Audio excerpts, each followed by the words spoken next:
गुरुर्ब्रह्मा गुरुर्विष्णू गुरुर्देव महेश्वरा सद्गुरु साक्षात परब्रह्म तस्मै श्री सद्गुरुवे नमः। जय जय रघुवीर समर्थ, श्रीराम समर्थ। सद्गुरु चरणांना नतमस्तक होऊन आपण या सुंदर सकाळच्या मनमोहक वातावरणामध्ये या निरूपणास सुरुवात करूया। मायबाप सज्जनांचं स्वागत आहे। समर्थांनी सांगितलं आहे, या संसारामध्ये सर्वात मोठं दान कोणतं आहे बरं? बघा, आपण एक सुंदर अशा कथेतून आपण जाणून घेणार आहोत। भगवान विष्णूंनी सांगितलेलं आहे, या संसारामध्ये सर्वात मोठं दान कोणतं आहे बरं? बघा, एकदा भगवान श्रीहरी विष्णूजी आणि माता लक्ष्मी क्षीरसागरामध्ये बसलेले होते आणि तेव्हा भगवान विष्णूंनी पाहिलं की देवी लक्ष्मी कोणत्या तरी विचारामध्ये आहेत आणि माता लक्ष्मीजींना खोल विचारामध्ये पाहून भगवान विष्णूजी म्हणाले, हे देवी, आज तुम्ही कुठल्या तरी खोल विचारामध्ये बुडून गेलेले आहात। तुमच्या मनातील जे काही प्रश्न आहेत ना, ते निसंकोचपणे मला विचारा। आम्ही तुमचे सर्व प्रश्नांची नक्कीच उत्तरं देऊ। तेव्हा भगवान विष्णूंचं हे म्हणणं ऐकून देवी लक्ष्मी म्हणाली, हे भगवान, आज माझ्या मनामध्ये एक कुतूहल निर्माण झालेलं आहे। मला हे जाणून घ्यायचं आहे की या जगामध्ये सर्वात मोठं दान कोणतं आहे बरं, ज्यामुळं पुण्य प्राप्त होतं आणि वाईट लोकांना कसं ओळखायचं ना, मानव त्यांना कसं ओळखू शकतात। तेव्हा भगवान विष्णूजी माता लक्ष्मीजींना म्हणाले, हे देवी, तुम्ही खरोखरच मानवजातीच्या कल्याणासाठी खूप महत्त्वाचा प्रश्न विचारलेला आहे। हा प्रश्न आहे ना, मानव जीवनात खूप मोलाचा आहे। म्हणून मी तुम्हाला या प्रश्नांची उत्तरं आहेत ना, एका महत्त्वाच्या माध्यमातून देईन। पण तुम्हाला ही कथा आहे ना, ती सुरुवातीपासून ऐकावी लागेल। माता लक्ष्मीजींनी उत्तर दिलं, हे प्रभू, मी ही कथा पूर्ण भक्तीने ऐकेल आणि संपूर्ण जगात या कथेचा प्रसारसुद्धा करेन। तेव्हा भगवान श्रीहरी विष्णूजी देवी लक्ष्मीला म्हणतात, हे देवी, एके काळी एका नगरामध्ये राजा राज्य करत होता।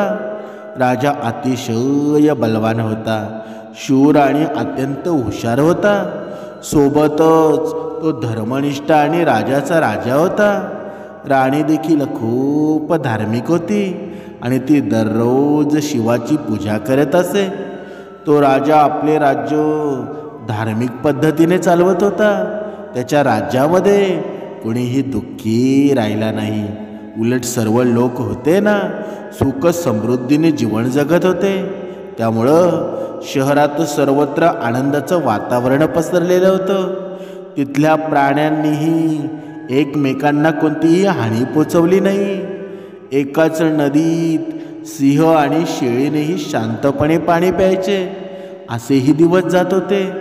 राजा म्हातारा होत होता आणि लग्न होऊन बरीच वर्षे उलटली होती, पण राजाला मूलबाळ नव्हतं। जरी राजाने या प्रकरणाची फारशी काळजी केली नाही, तरी आपल्या प्रजेच्या सुखदुःखाची त्यांनी निश्चिंतपणे काळजी घेतली आणि प्रजेनेही त्याच्यावर अपार प्रेम केलं, त्यांचा आदर केला। एकदा राजा नेहमीप्रमाणे पत्नीसह शिव मंदिराकडे जात होता।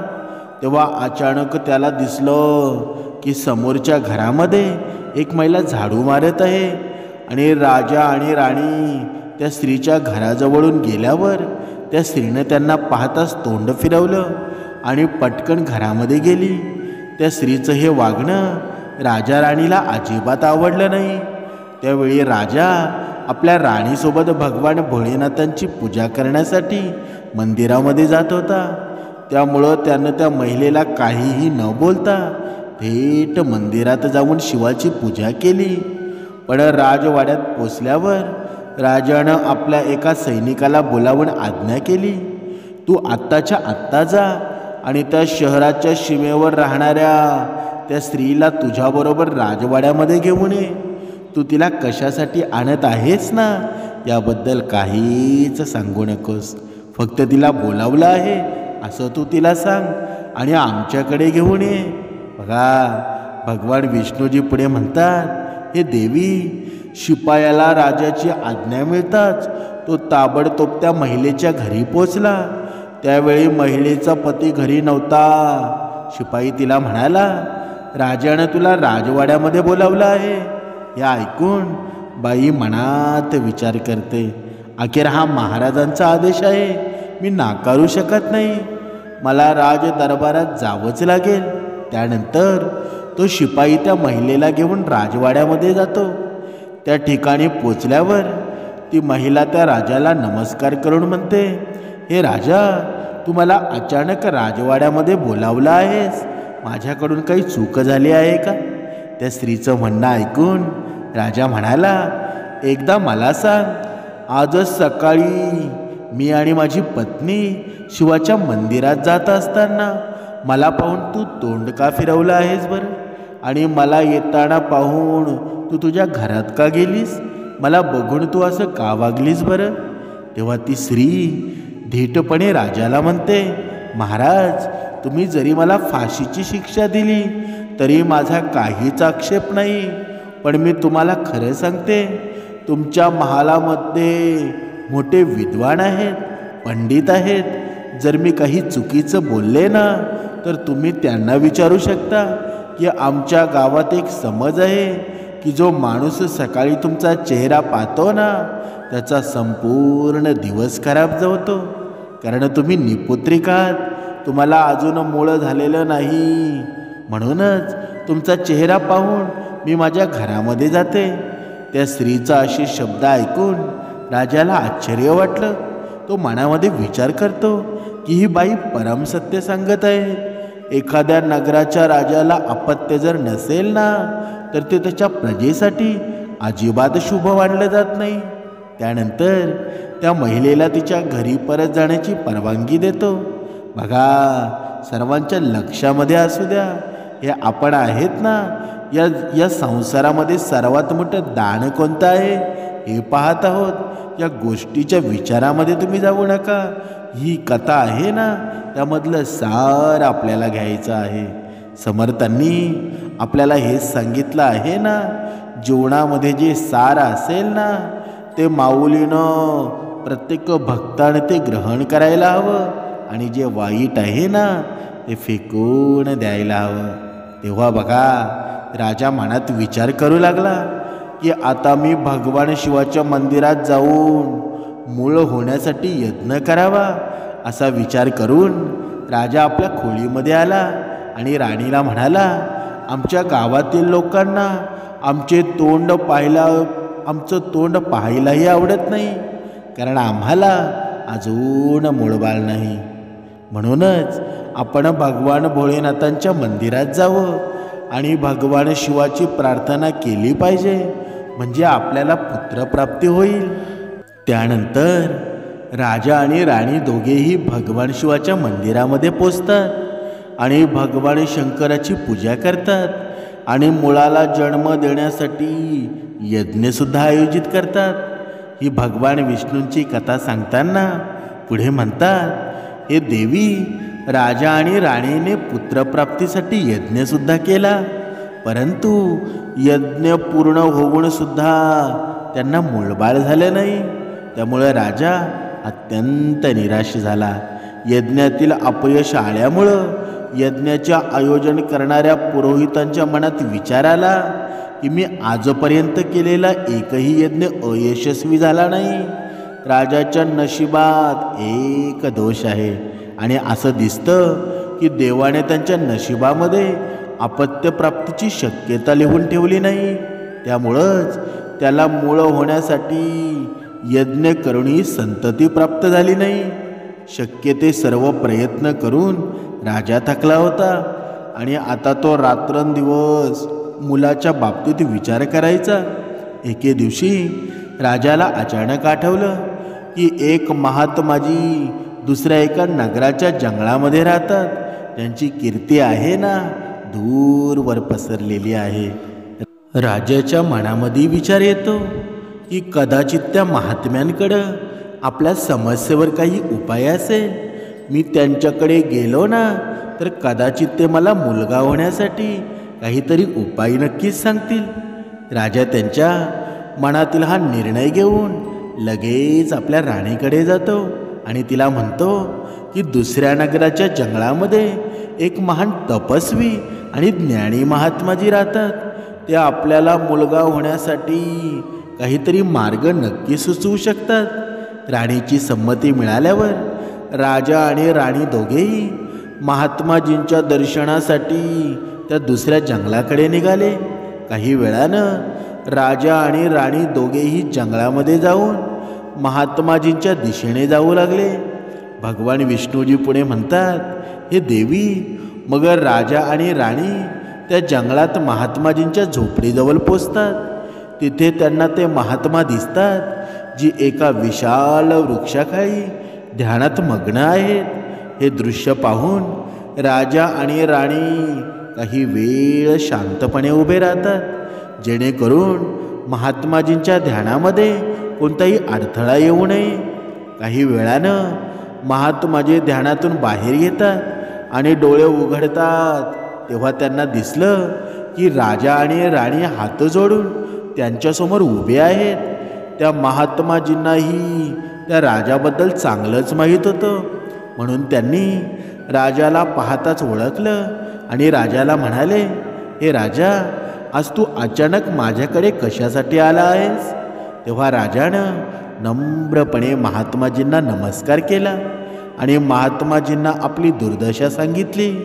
त्यांनी पुत्रप्राप्तीसाठी यज्ञ कसे केले हे सुद्धा सांगितलं, पण सर्व काही व्यर्थ गेलं. हे सर्व ऐकून महात्माजी काही क्षण शांत झाले आणि त्यांनी डोळे मिटले आणि राजाच्या जीवनातील घटनांचे जे आंतरिक दृष्टिकोनातून निरीक्षण करण्यास सुरुवात केली. काही वेळानं महात्माजींनी डोळे उघडले आणि गंभीर स्वरामध्ये म्हणाले, राजा, मी तुझ्या जीवनामध्ये असं सत्य पाहिलं आहे की ते ऐकून तुला त्राससुद्धा होईल. तुझ्या मागील जन्मामध्ये तू केलेल्या पापाचे परिणाम आहेत ना तुझ्या नशिबावर होतील. या जन्मात तू असे घोर पाप केले आहेस की तुला या जन्मामध्ये मुलं होण्याची शक्यता नाही. बघा महात्माजींचं हे म्हणणं ऐकून राजाने त्यांच्या पाया पडून विनवणी केली, हे महात्मा, कृपा करून असं बोलू नका. फक्त तुम्हीच आमच्या समस्येवर उपाय शोधू शकता. काहीतरी उपाय सुचवा. राजाची ही चिंता पाहून महात्माजी म्हणाले, हे राजा, ही अधीरता तुला शोभत नाही. असं म्हणत महात्माजी काही वेळानं आपल्या झोपडीमध्ये जातात आणि काही वेळानं हातात खीर घेऊन बाहेर येतात. त्यांनी ती खीर राजाला दिली आणि म्हणाले, राजा, राजवाड्यात पोचल्यावर तू आणि राणी दोघांनी ही खीर स्नान करून नंतर प्रसाद म्हणून स्वीकारावी. असं केल्यानं तुम्हाला नक्कीच पुत्रप्राप्ती होईल. पण राजा, एक गोष्ट लक्षात ठेव, हा मुलगा फक्त 20 वर्षाचा असेल. ज्या दिवशी तुमचा मुलगा 20 वर्षाचा होईल ना तेव्हा त्याचा मृत्यू होऊन जाईल. महात्माजींचे हे शब्द ऐकून राजा खोल विचारामध्ये बुडाला.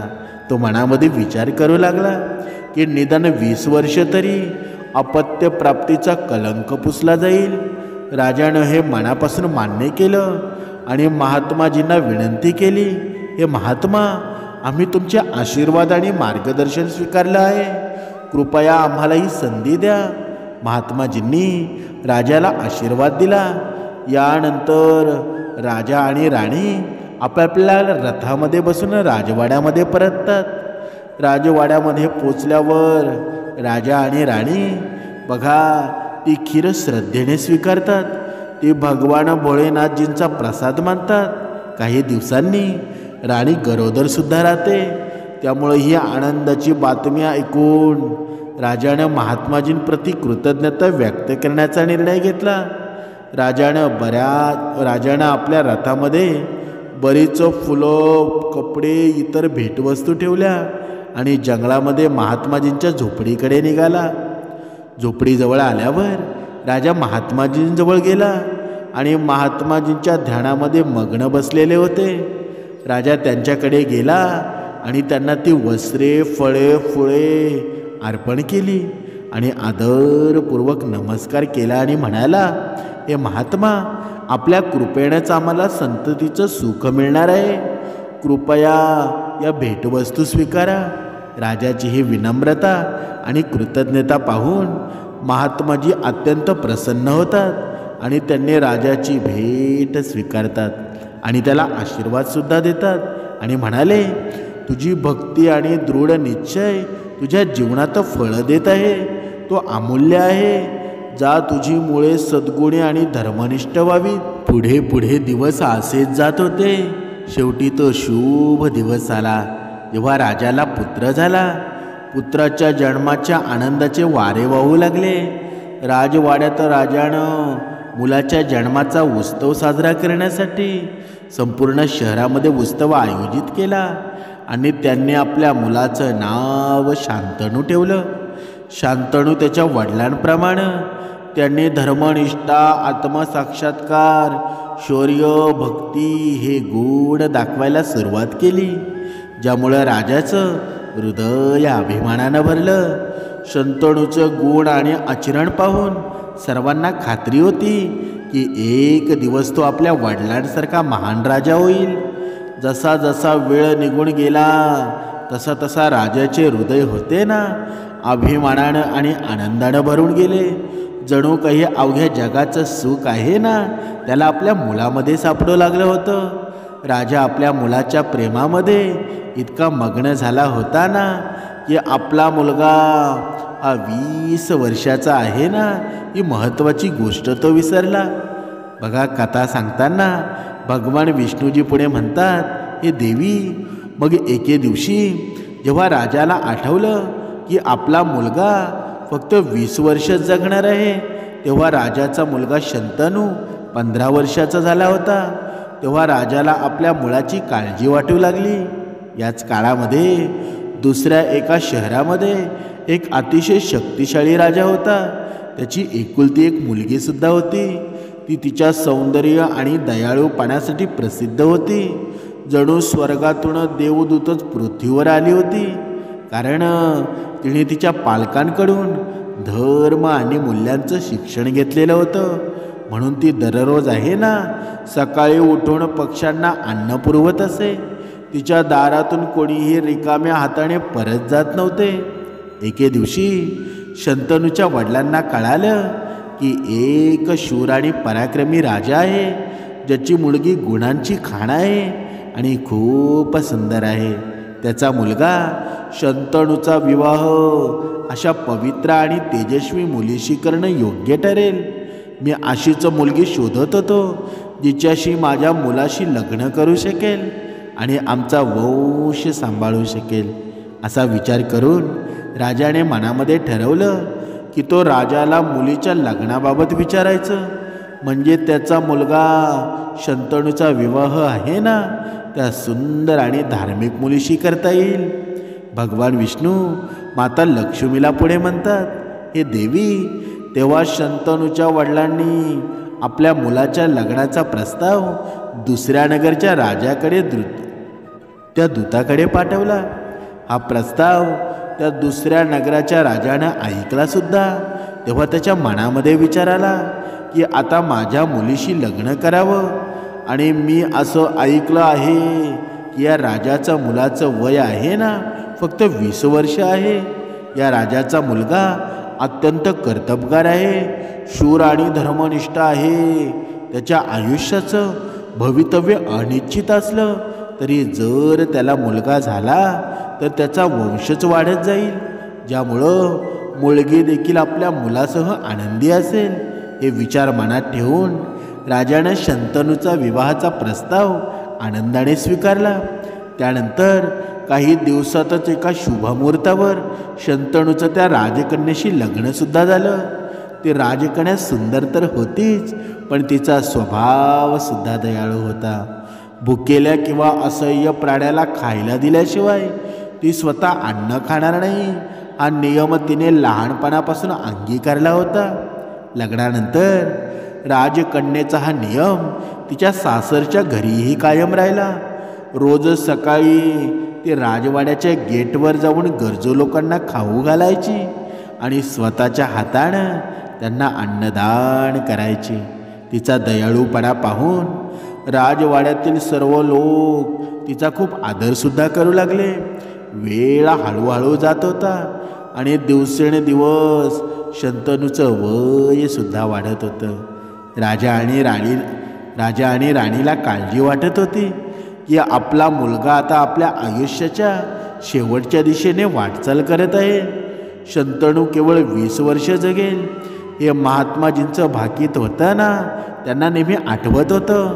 हे दुःख फक्त राजा आणि राणीलाच माहीत होतं. राजवाड्यामध्ये चिंतेचं वातावरण नको म्हणूनच त्यानं इतर कोणालाही सांगितलं नाही. शंतनूचं वय जसं जसं वाढत होतं ना, तशी तशी राजा राणीची चिंतासुद्धा वाढत होती. त्याचे आपल्या मुलाबद्दलचे प्रेम आणि आसक्ती इतकी होते ना की त्याला इच्छा असूनसुद्धा चिंतेपासून मुक्त करता आलं नाही. बघा, ही कथा सांगताना भगवान विष्णू पुढे म्हणतात, हे देवी, मग तो दिवसही येतो जेव्हा शंतनूच्या आयुष्यामध्ये फक्त 3 दिवस उरतात. राजा राणीचं मन जड होतं. राजा पुन्हा पुन्हा मनात विचार करू लागला, आता मी काय करू बरं? 3 दिवसांनी माझा मुलगा माझ्यापासून कायमचा निघून जाईल. मी त्याला वाचवू शकत नाही का? या दुःखानं राणीलाही काळजी वाटली आणि प्रत्येक क्षणी आपल्या मुलाच्या आयुष्याची कामना करत राहिली. त्यामुळं त्यांच्या मुलाच्या आसक्तीनं आजारी आणि अशक्तसुद्धा झाले होते. दोघेही इतके दुःखी झाले होते ना की त्यांनी अन्न खाणंसुद्धा सोडलं होतं. पण त्यांनी आपलं दुःख आहे ना कुणालाच सांगितलं नाही. आपल्या मुलाच्या मृत्यूची बातमी ऐकून राजवाड्यातील लोकांनी दुःखी आणि चिंताग्रस्त व्हावा असं त्याला वाटत नव्हतं. मग शेवटी तो दिवससुद्धा आला ज्या दिवशी शंतनूचं आयुष्य पूर्ण होणार होतं, म्हणजेच त्याचा मृत्यूसुद्धा होणार होता. मग त्या दिवशी पहाट होताच राजा आणि राणी आपला चिंता आणि दुःखाने व्याकुळ होऊन भगवान भोलेनाथाच्या मंदिरामध्ये बसले आणि त्यांची पूजा करू लागले आणि म्हणाले, हे परमेश्वरा, तू देवांचा देव महादेव आहेस. आम्हाला आमच्या मुलाच्या मृत्यूचं दुःख सहन करण्याची शक्ती दे. आम्हाला माहीत आहे की नशिबात जे लिहिलं आहे ना ते कुणीही बदलू शकत नाही, ते घडणारच आहे. पण आमच्यासाठी हा खूप कठीण काळ आहे. दुसरीकडे राजकुमार शंतनूची पत्नी तिच्या दैनंदिन धार्मिक कार्यामध्ये गुंतलेली होती आणि गरीब आणि गरजूंना अन्न पुरवत होती. तिला तिच्या पतीच्या वयाबद्दल काहीच माहिती नव्हती, म्हणून ती आपल्या कामामध्ये व्यस्त होती. या दरम्यान धर्मराजांनी पाहिलं की आज राजकुमार शंतनूचा मृत्यू झाला आहे आणि त्यांनी ताबडतोब आपल्या 2 मुख्य दूतांना बोलावून घेतलं आणि त्यांनी काही वेळानं राजकुमार शंतनूचे प्राण यमलोकामध्ये घेऊन येण्यास सांगितलं. परंतु एक गोष्ट लक्षात ठेवा, कारण की या राजकुमाराचे प्राण आहेत ना एका विशिष्ट कारणाने होणार आहे. त्याचा मृत्यू एका बैलाच्या मारण्यानं होणार आहे. जेव्हा बैल राजकुमार शंतनूला मागून धडक देईल तेव्हाच त्याचा जीव आपल्यापर्यंत येईल. यासाठी तुम्ही दोघे एका बैलाकडे जा आणि राजकुमार शंतनूला मारण्यासाठी त्याला प्रेरित करा. धर्मराजाच्या या आज्ञेनुसार दोन्ही दूत यमलोकातून पृथ्वीवर जाण्यास तयार झाले. भगवान विष्णू माता लक्ष्मीला म्हणतात, हे देवी, ते 2 यमदूत राजकुमार शंतनूचा प्राण घेण्यासाठी आकाशमार्गे पृथ्वीवर पोचतात. दुसरीकडे धर्मराजाच्या मायाजाळाच्या प्रभावामुळं एका बैलाच्या मनामध्ये विचार आला की मी राजवाड्याच्या सुंदर बागेमध्ये प्रवेश करून फिरायला जावं आणि मग कोणत्याही अडथळ्याशिवाय बैल राजवाड्याच्या बागेमध्ये जातो आणि इकडे तिकडे चरायला लागला. त्याचवेळी ते दोघे यमदूत सुद्धा राजवाड्याच्या बैलाकडे लक्ष ठेवून होते.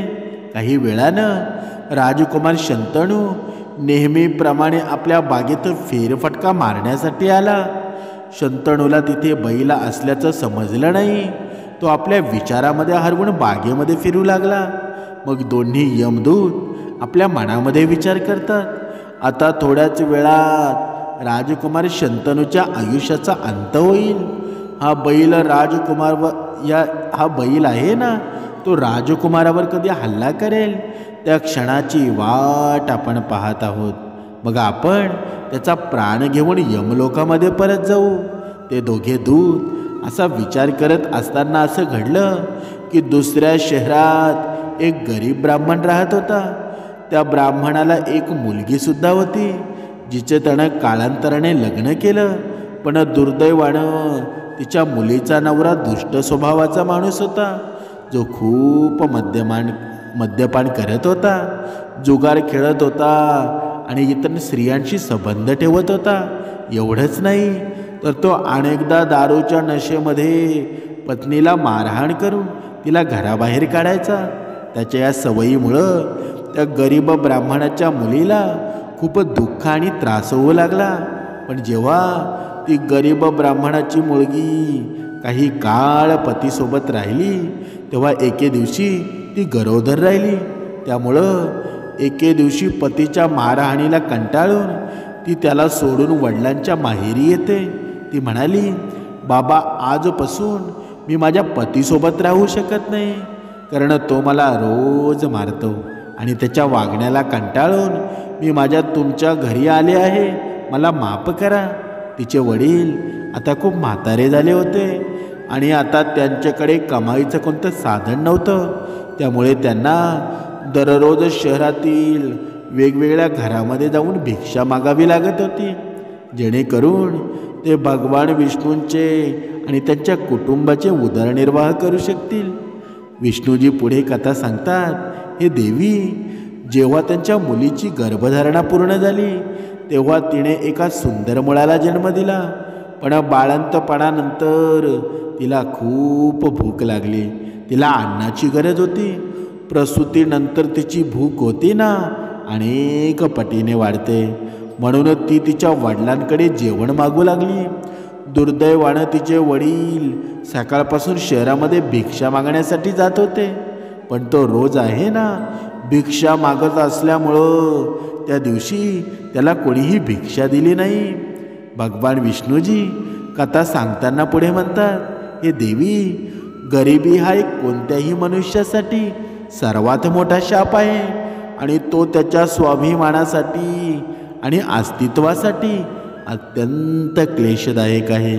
त्या गरीब ब्राह्मणाला कोणीही अन्न दिलं नाही, म्हणूनच तो रिकाम्या हाताने घरी परतला. तेव्हा त्याची मुलगी भुकेने व्याकुळ झाली होती. ती तिच्या वडिलांना म्हणाली, आता मला भूक सहन होत नाही. 3 दिवस झाले मी एकही दाणा अन्नाचा खाल्ला नाही. आता असं वाटत आहे की या भुकेमुळं माझं प्राण निघून जाईल. तेव्हा तिचे वृद्ध वडील आपल्या मुलीचे सांत्वन करतात आणि म्हणतात, मुली, मी लवकरच परत येईल. मी आता दुसऱ्या शहरामध्ये जाईल आणि राजाच्या महालामध्ये दारात जाऊन भिक्षासुद्धा मागेल.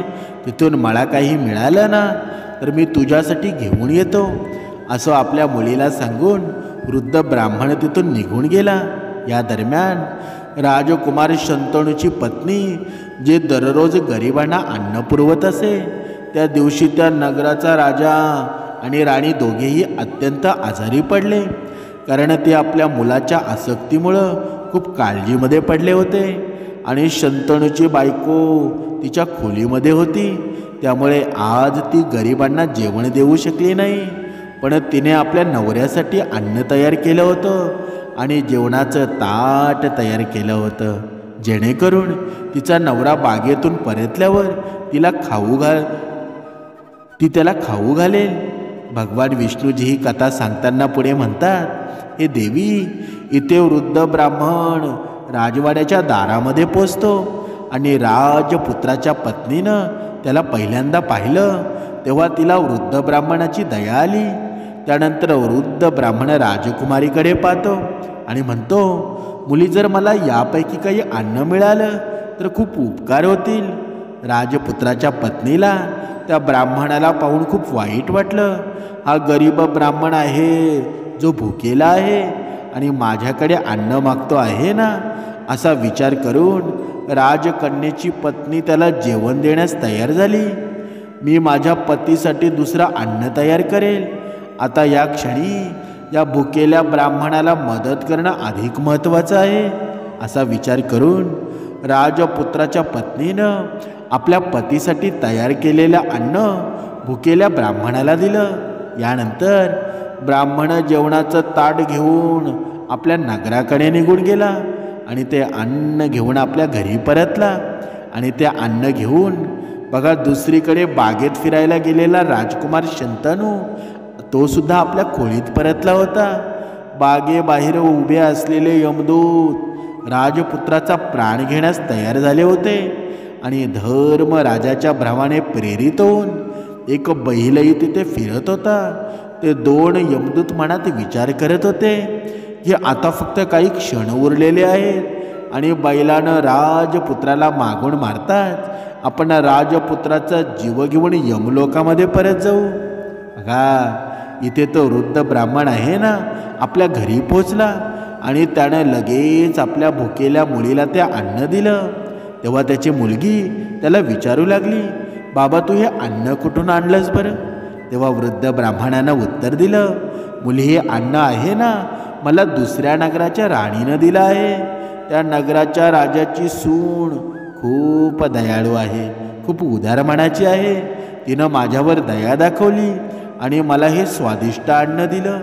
हे अन्न पाहून त्या वृद्ध ब्राह्मणाच्या कन्येच्या आत्म्यातून आशीर्वाद येऊ लागले. ती देवाकडे प्रार्थना करू लागली, हे देवा, ज्यानं माझ्या वडिलांना हे अन्न दिलं आहे ना, तिचे सौभाग्य अमर राहो आणि ती सदैव सौभाग्यवती राहो. अन्नाचा तुकडा तोंडास टाकताच तिचा आत्मा तृप्त झाला आणि राणीचा नवरा दीर्घायुष्य व निरोगी राहो असे मनापासून आशीर्वाद तिच्या आत्म्यामधून निघू लागले. इकडे राजकुमार शंतनू आपल्या वाड्याकडे जात होता आणि बागेबाहेर उभे असलेले यमदूत त्याच्या मृत्यूची आतुरतेने वाट पाहत होते. पण राजकुमार बागेत बैलासमोर पोहोचताच त्या बैलाने लगेचच त्याला पाठीमागून वार करण्याचा प्रयत्न केला. तो त्याच्या शिंगानं राजकुमारला मारणारच होता की अचानक दोन देवदूत तिथे दिसतात आणि त्याच्या दैवी शक्तीनं त्यांनी बैलाला बेशुद्ध केलं. त्या बैलाला हालचालही करता येत नव्हती. त्याच्या पुढे जाण्याची अजिबात ताकद उरली नव्हती.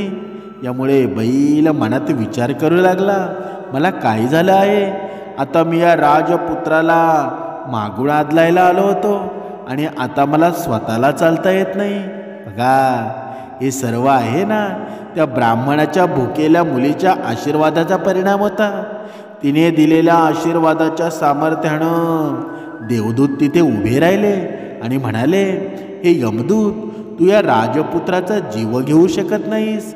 जसा एखादा शाप काम करू शकतो ना, तसाच आशीर्वाद सुद्धा काम करू शकतो. आता ते दोन देवदूत राजकुमार आणि बैलांमध्ये आशीर्वादाच्या भिंतीसारखे उभे होते आणि राजकन्येचा आशीर्वाद त्यांना मृत्यूच्या वेळी पुढे जाऊ देत नव्हती. तेव्हा ते यमदूत त्या देवदूतांना म्हणतात, हे देवदूत, तुम्ही सर्व येथून परत जा आणि आम्हाला आमचं कार्य करू द्या, कारण या राजपुत्राचं प्राण घेऊन यमलोकामध्ये परत यावं हे आमचं ध्येय आहे. तेव्हा यमदूतांनी ठामपणे उत्तर दिलं, नाही, हे आमच्या उपस्थितीमध्ये कधीही होऊ शकत नाही, कारण भगवान शिवानं आम्हाला येथे पाठवलेलं आहे. दोन्ही पक्षांमध्ये वादावादी झाली आणि नंतर त्या वादाचं रूपांतर युद्धामध्ये झालं. देवदूतांच्या अतुलनीय सामर्थ्यासमोर यमदूत हातबळ झाले आणि पराभव स्वीकारून यमलोकामध्ये परतले. यमलोकामध्ये गेल्यावर यमाचे दूत धर्मराजांना म्हणाले, महाराज आम्ही त्या राजपुत्रांचं प्राण परत आणू शकलो नाही. तेव्हा धर्मराज आपल्या दूतांना म्हणतात, तुम्ही रिकाम्या हाताने का परत आलात बरं? धर्मराजांचं म्हणणं ऐकून यमदूत म्हणाले, महाराज आपण त्या राजपुत्राचा प्राण घ्यायला गेलो होतो, पण अचानक नकळत दोन देवदूत येऊन आपल्या समोर उभे राहिले आणि आपली कोणतीच शक्ती त्यांच्यासमोर काम करू शकली नाही. हे ऐकून धर्मराज विचारमग्न झाले आणि म्हणाले, अशी कोणती महान शक्ती आहे जी त्या राजपुत्रांच्या मृत्यूच्या मार्गामध्ये अडथळा ठरत आहे?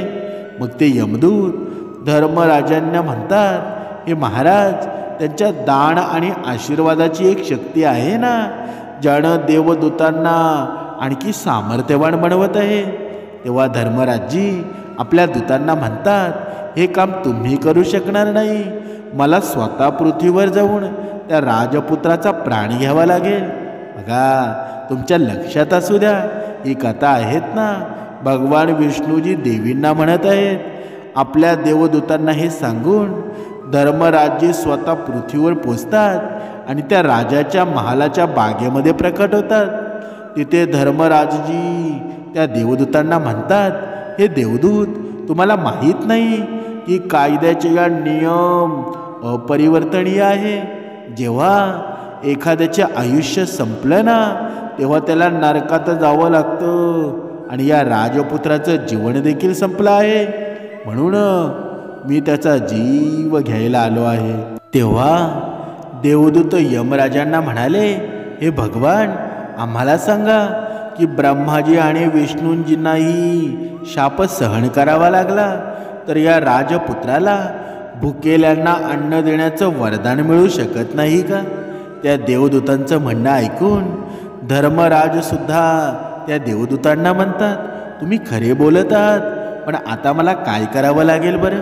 मग ते देवदूत धर्मराजांना म्हणाले, हे भगवान कृपया राजपुत्रांचं वय 100 वर्ष वाढवा, त्यानंतर तुम्ही या राजकुमाराचं प्राण घेण्यास येऊ शकता आणि हा भगवान शिवाचा आदेश आहे.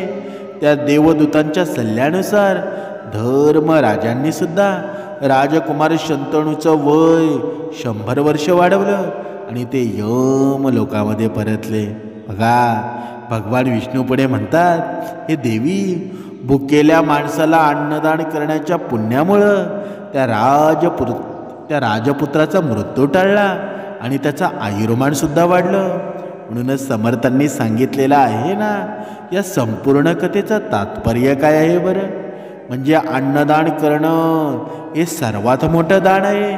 समर्थांनी सांगितलेलं आहे, तुमच्याकडे काही नसताना जर वाटेत कोणी मनुष्य जात असेल तर त्याला तुमच्या ताटातलं तुम्ही खायला देत असाल ना, तर तेच सर्वात मोठे पुण्य आहे आणि सर्वात मोठं दान आहे.